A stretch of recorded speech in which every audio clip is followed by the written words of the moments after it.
o músculo ele fica mais lento, fibras de contração lenta são as escuras. Esse aqui é o jovem, veja como ele tem mais fibras de contração rápida. Então há uma adaptabilidade em termos de capacidade de produção de força. A velocidade com a qual eu produzo força diminui em função da perda seletiva de fibras de contração rápida. Há mudança na questão também do tendão, a força reduz, né? A força do idoso reduz, significa que ele está mais propenso a ter lesões com forças menores do que o jovem.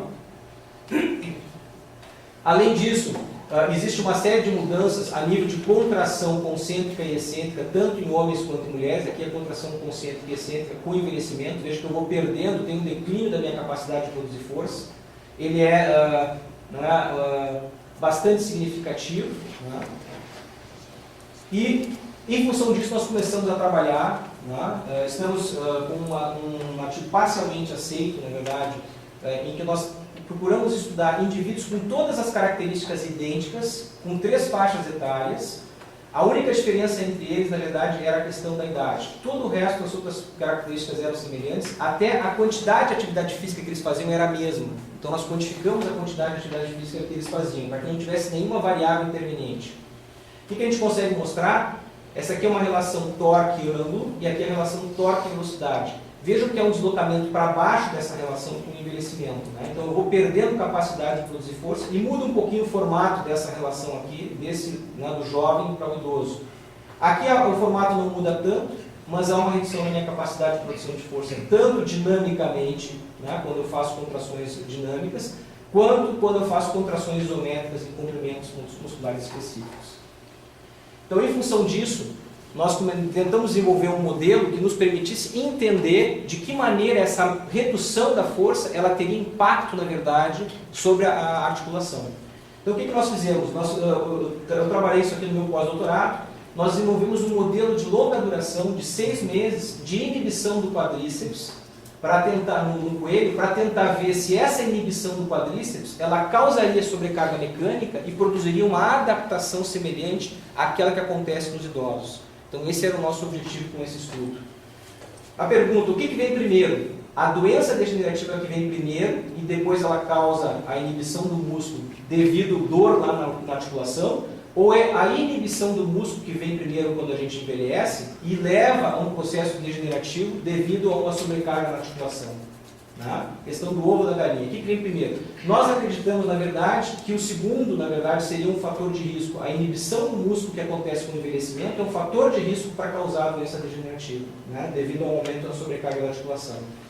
Então, para testar essa hipótese, nós criamos um modelo que nós tínhamos a toxina botulínica tipo A, que causa uma denervação química desse músculo, e ela é parcial, e que causaria algo semelhante ao que acontece no idoso. E nós fizemos, então, análise estrutural, de mudanças estruturais, na histologia e na biologia molecular, e também na questão da capacidade de produção de força, sob a ideia de que isso seria um fator de risco para desenvolvimento de osteoartrite. Então a gente pegou, né, acedou os coelhos, nós fizemos a administração, na verdade, do botox numa das pernas, na outra foi solução salina, e depois a gente comparou esse modelo de longa duração, de 6 meses, depois para ver a força que eles... Então a gente estimulava, na verdade, o nervo e via quanta força de extensão de joelho aqui, né, esses animais eles conseguiam produzir. Então ali a gente colocava o eletrodo para garantir que a estimulação fosse máxima, e ali então, né, botava a perninha do coelho para medir a força. O que faz essa toxina botulínica que está tão em moda hoje na sociedade? Que ela faz o seguinte, aqui eu tenho o terminal nervoso de um motoneurônio, aqui eu tenho a fibra muscular, então eu tenho a minha placa motora, a minha junção neuromuscular, né, o meu ponto motor. O que acontece? Quando eu tenho uma ação normal, eu vou ter a liberação desse neurotransmissor nessa fenda sináptica e ela vai ativar, na verdade, as fibras musculares. Tá? O que faz, na verdade, o Botox? O Botox ele faz o seguinte, esse processo de exocitose aqui, de liberação do neurotransmissor, ele é, na verdade, impedido. Então, o Botox, ele, na verdade, ele inativa as proteínas que permitem a exocitose. E eu não consigo, na verdade, ativar o músculo. Tá? Então, essa denervação ela é parcial, ela é temporária, ela dura um determinado tempo, e por isso eles têm utilizado essa toxina, na verdade, para uma série de questões neuromusculares de hiperfunção, indivíduos que têm espasticidade, é outro modelo que a gente vem trabalhando aqui no laboratório, como crianças com paralisia cerebral e pessoas que têm, na verdade, uma série de problemas de acidente vascular cerebral também, para tentar melhorar a função muscular desses indivíduos e também retardar cirurgias com esses indivíduos. Então, é uma droga que ela é aprovada tanto pela Anvisa no Brasil quanto pela entidade norte-americana de saúde.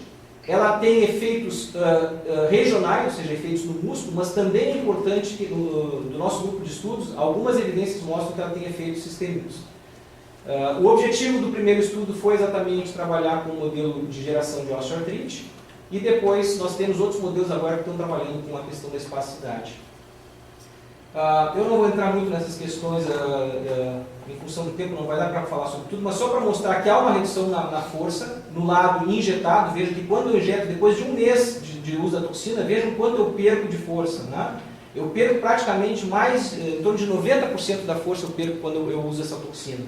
E veja que se eu continuo aplicando uma vez por mês a toxina, ela ainda vai para um valor muito menor em 6 meses de utilização. Isso é importante porque tem implicações clínicas e éticas no uso da toxina que pode causar, na verdade, outros problemas na saúde desses indivíduos que são usuários crônicos ou sistemáticos dessa toxina. Né?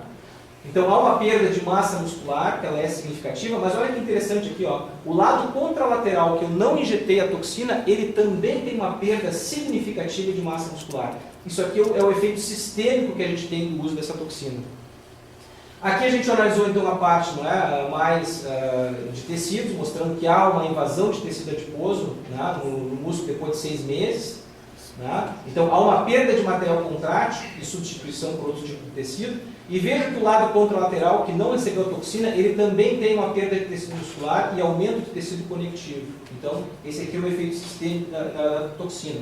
Aumentando para vocês um pouco a imagem, dá para ver que realmente há uma mudança drástica na estrutura desse tecido, e olhando mais macroscopicamente, né, então a gente vê que realmente há uma mudança substancial. Tá? Eu vou passar essa parte aqui só mostrando, ó, quando a gente olha o músculo, pura e simplesmente sem fazer nenhum outro tipo de análise, então macroscopicamente eu vejo o músculo que recebeu a solução salina e aquele que recebeu a toxina. Então realmente há uma série de mudanças estruturais que levam ao processo degenerativo da articulação. Tá? Bom, para terminar, o último modelo que nós fizemos, ele foi um modelo de diagnóstico e tratamento da inibição dos extensores do joelho em idosos. O nosso objetivo era intervir nesse processo de fraqueza muscular e tentar fortalecer o músculo por meio de uma tecnologia assistiva.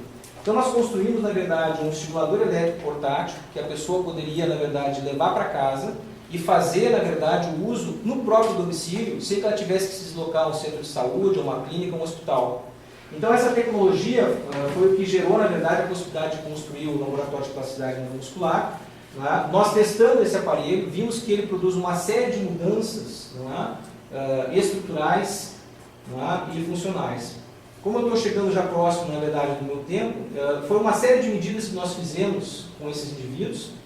O objetivo do estudo era fundamentalmente diagnosticar a osteoartrite, diagnosticar a inibição do músculo, desenvolver uma tecnologia para assistir ao idoso, fazer uma intervenção com esse estimulador elétrico artificial, tentar reduzir a inibição do músculo e melhorar a capacidade de produção de força. Esse é o objetivo fundamental desse estudo. Tá? Nós passamos por uma série de etapas até chegar nesse aparelhinho aqui, que fosse um aparelhinho portátil. Ele tem só 3 botões para poder treinar o idoso, ele é de muito fácil utilização, ele aperta para ligar, ele aperta para dar início ao treinamento e ele só controla a intensidade da corrente aqui. Todos os parâmetros, esses de estimulação elétrica artificial, são definidos pelo próprio pesquisador, são gravados aqui dentro, ele não tem que fazer mais nada. Então ele pode levar para casa o aparelhinho, usar sem problema, não é ligado na rede elétrica, ele é ligado na bateria, reduz o risco de choque também, para que ele tenha algum problema grave de uma estimulação demasiada. E aí nós colocamos, na verdade, esses indivíduos, vou passar aqui só mostrar, na verdade, aqui nós fizemos os 4 protótipos, esse foi o segundo protótipo, ainda não estava em fase de construção, esse aqui é o protótipo final. E aqui mostrando os pacientes que nós fizemos a avaliação na clínica, tem um grupo que fez uma clínica e outro fez aqui no laboratório. Cada um ali com o seu estimuladorzinho, posso estar lendo uma revista. Ali nós fixávamos, também desenvolvemos um sisteminha bem simples que ele pode usar na casa dele, que é de fixação, na verdade, na cadeira.